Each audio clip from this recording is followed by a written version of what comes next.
cần anh phụ gì không? Dạ không.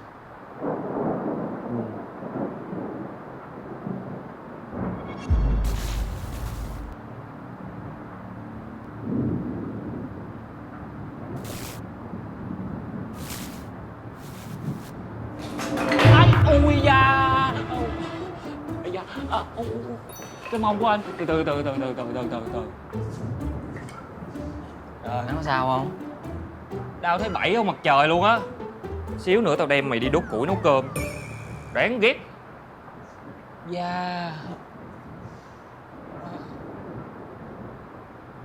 Em còn cười được nữa hả?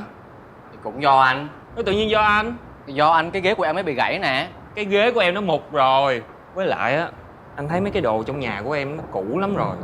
Anh chỉ cần búng tay một cái là nó gãy hết á. Anh đừng có chù ẻo nha. Anh không có chù ẻo. Dưới cái bóng đèn này, anh mà chù ẻo thì nó sẽ...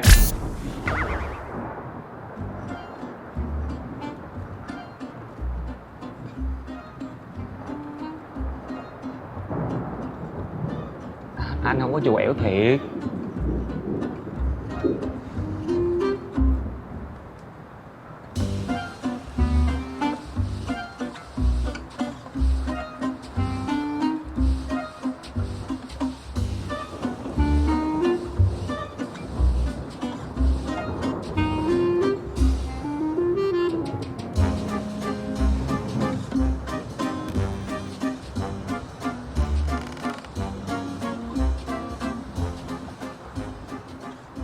Thấy đèn bị nóng, với lại có mùi khét nữa.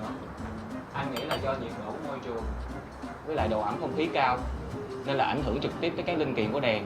Hai là do côn trùng nên là anh nghĩ cách sửa đèn tốt nhất là Thay bóng đèn mới. đó. Thay giúp em nha.